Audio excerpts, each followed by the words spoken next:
alang-alang sa kapayapaan at pagkakaisa.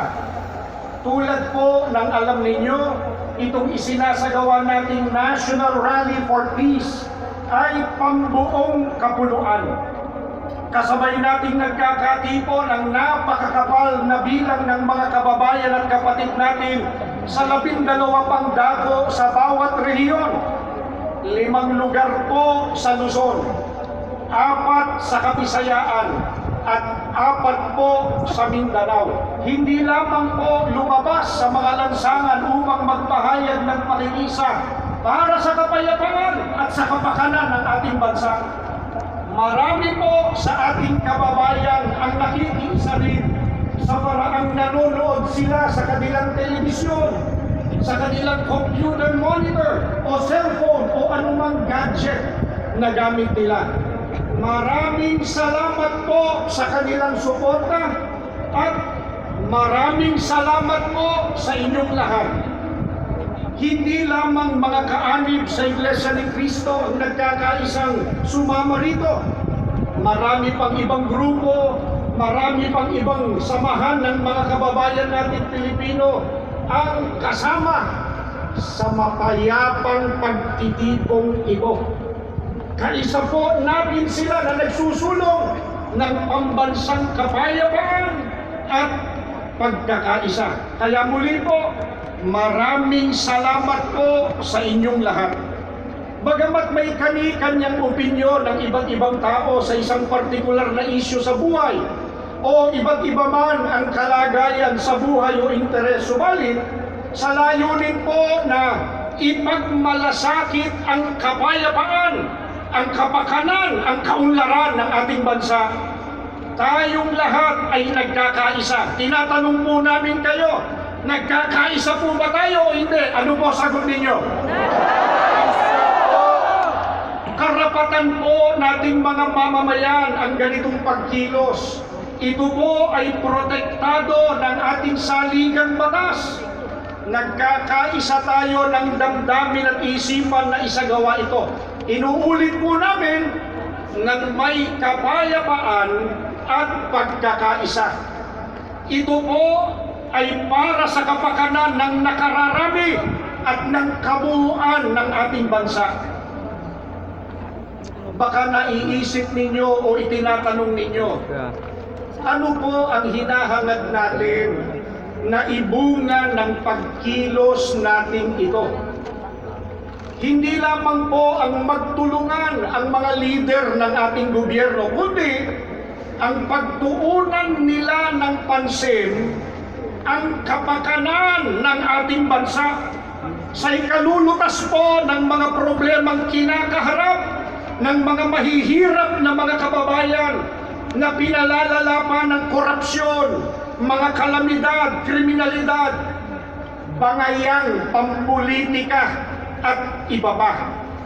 Ang mga ito po ang dapat ay pagsikapang bakahin ng ating pamahalaan.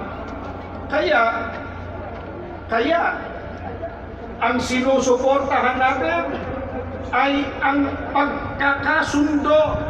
Pakiulit nga po mga kapatid, mga kababayan, ano po ang sinusuportahan natin? Pagkakasundo, hindi po mga bangayan, bintangan at sariling interes. Ang nais natin ay ipagpauna ng mga namumuno sa pamahalaan ang mga kapakanan at ikabubuti ng mas nakararami bago ang pamumulitika. Gusto po natin iparinig sa mga nasa pamahalaan ang damdamin ng sambayanan. Gising kami! Pakiulit nga po! Gising kami! Pakiulit po ulit! Gising kami! Hinihintay namin ang paglilingkod ninyo sa kapakanan namin mga simpleng Pilipino. Hindi ang pagsusulong ng mga bagay na hindi makagagaan sa buhay ng mga kababayan natin. Mamaya po, abangan nyo, higit pang lilinawin ng mga kasama natin magsasalita ang nagkakaisang layunin natin. Kaya payapang nagkakatipon-tipon tayo ngayon. Mabuhay po ang Pilipinas! Mabuhay ang Pilipinas! Mabuhay ang mamamayang Filipino! Marami pong salamat sa inyo. Pakinggan po natin ang susunod na magsasalita, si kapatid na Romel Topacio.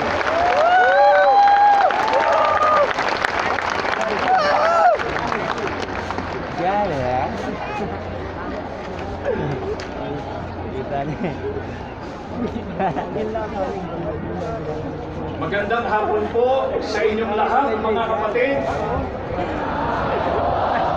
Magandang hapon din po sa lahat ng ating mga kaibigan at mga kababayan. Narito po tayo ngayon mula sa iba't ibang sektor ng lipunan, iba't ibang relihiyon, mga samahan at mga sangay ng pamahalaan para po magkaisa sa isang mapayapang pagkilos. Ang pagtitipon nating ito ay isa pong konkretong pagpapakita ng ating suporta sa pahayag ng Pangulo ng Republika ng Pilipinas, kagalang-galang Ferdinand Marcos Jr., sa kanyang pahayag na hindi siya sumasang-ayon sa isinusulong na impeachment laban sa pangalawang Pangulo, Sara Duterte. Panoorin po muna natin ito.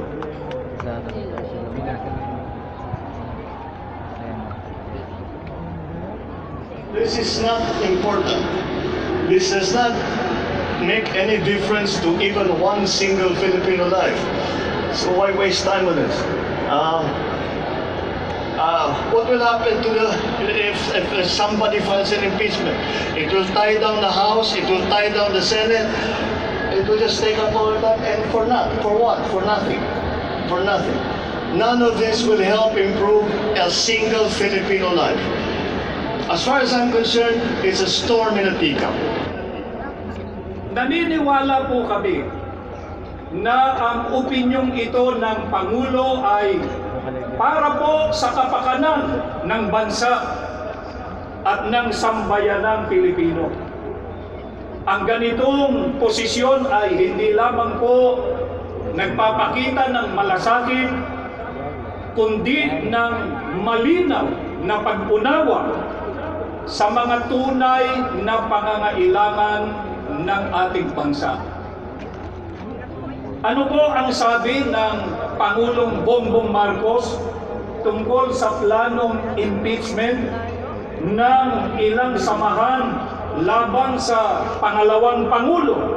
Ang sabi niya, wala itong maitutulong para mapaunlad ang buhay ng kahit isang Pilipino. Tama po, mga kababayan, ang sinabing ito ng Pangulo. Mas marami pong mga mahahalagang bagay ang dapat na pagtuunan ng pansin. Ang impeachment ay hindi lamang po pag-aaksaya ng panahon, kundi ito po ay hadlang din sa pagtugon sa mga pangunahing problema ng bansa. Huwag po nating kalimutan, ang oras ng mga mangbabatas sa ating pamahalaan ay mahalaga. Kaya dapat itong ituon sa totoong mahalaga para sa mga Pilipino. Kaugnay nito, ano pa po ang komento ng Pangulo tungkol dyan sa planong impeachment? Sabi pa ng Pangulo, na ang impeachment ay isang storm in a teacup.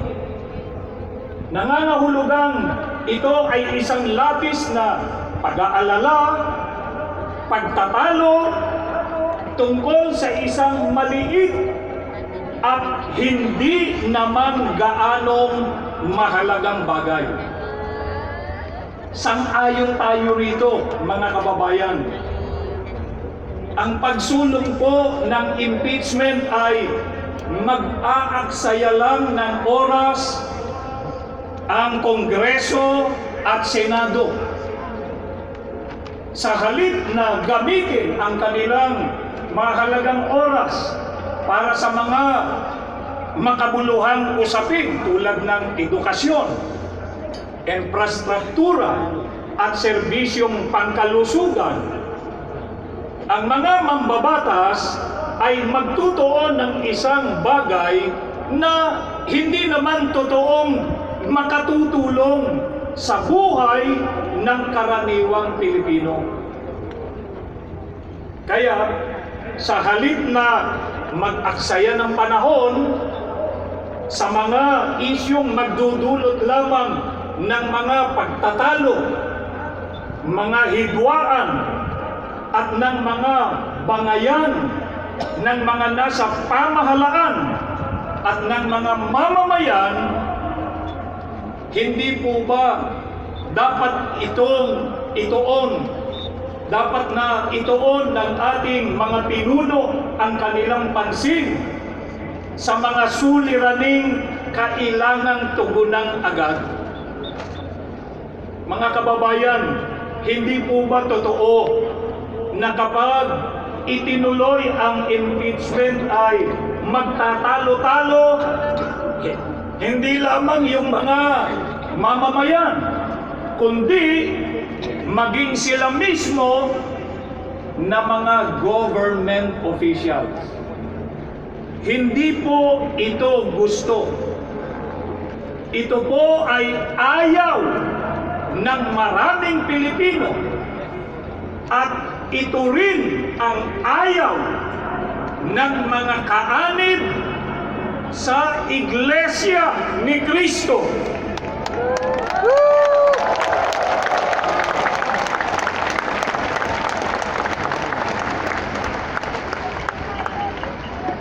Kaya mahalagang alalahanin po natin ang sinasabi sa Biblia. Sa Filipos 2:3-4, sa Magandang Balita Biblia, na ang sabi, huwag kayong gumawa ng anuman dahil sa pansariling layunin o pagyayabang, sa halip bilang tanda ng pagpapakumbaba, ituring ninyong higit ang iba kaysa inyong mga sarili. Pagmalasakitan ninyo ang kapakanan ng iba at hindi lamang ang inyong sarili. Ang mga talatang ito ay isang paalaala sa lahat, sa ating lahat, lalo na po sa mga nasa posisyon ng kapangyarihan. Ang kanilang tungkulin ay maglingkod para sa kapakanan ng mga mamamayan, hindi po para sa sariling o pansariling interes.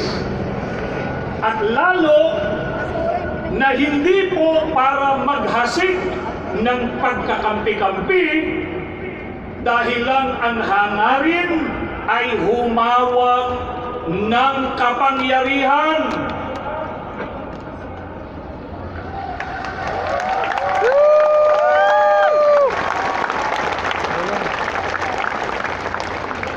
Marahil po ay walang sino man ang sasang-ayon sa gayong uri ng leader.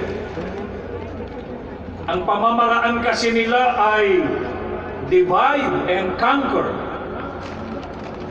Mag-uudyok sila ng mga pag-aaway-away para magawa po nila na agawin ang kapangyarihan at sila ang mapwesto sa poder.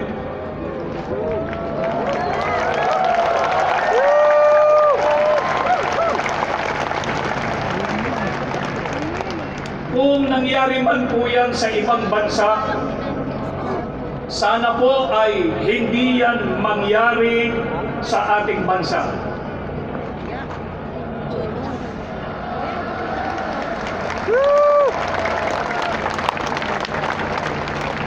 Kaya tayo ay nagkakaisa ng pananawagan sa mga namumuno sa pamahalaan na huwag sana nilang payagang mangyari ang gayon sa atin.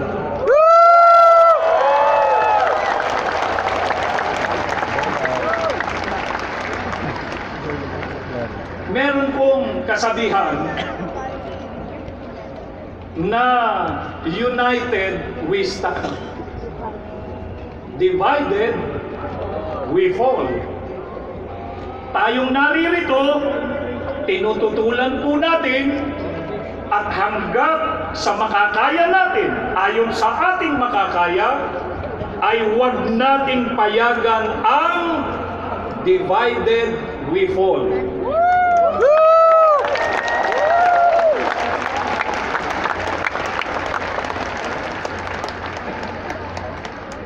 Tandaan po natin, mga kababayan, kapag nagtalo-talo ang mga nasa pamahalaan, ang apektado ay taong bayan.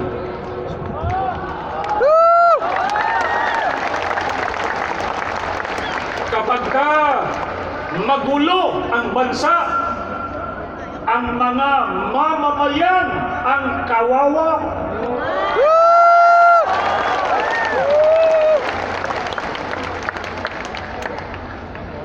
Dahil po dito, pansinin niyo mga kapatid, mga kaibigan at mga kababayan, yung hawak nating mga placards. Basahin natin isa-isa yung nakasulat yan. Tignan po ninyo. Ang nakalagay, aming kahilingan, kapayapaan ng bayan.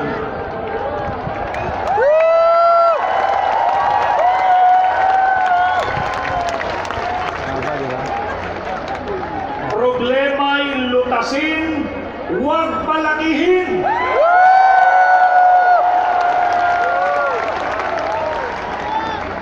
Serbisyo, huwag sariling benepisyo.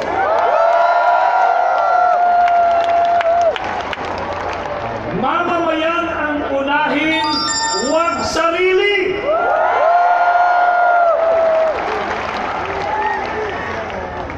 Aming kahilingan, kaunlaran ng bayan.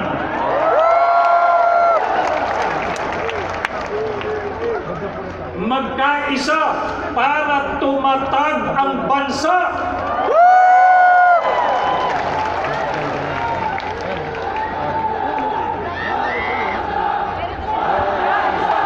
Magkaisa!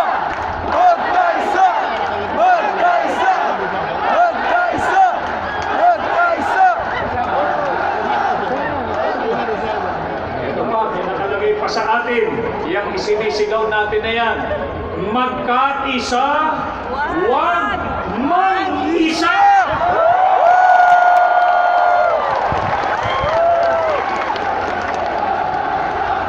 Magkaisa! Magkaisa! Magkaisa! Magkaisa! Magkaisa! Bayan ang asikasuhin, hindi sariling mithiin.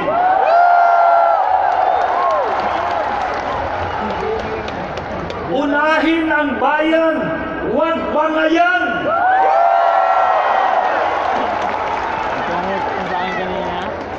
Dugtungan ninyo ito. INC is for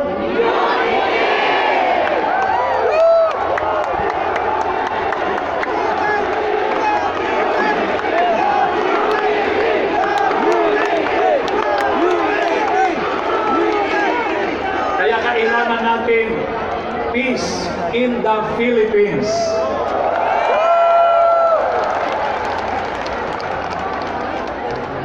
Bakit po ganito ang ating mga panawagan?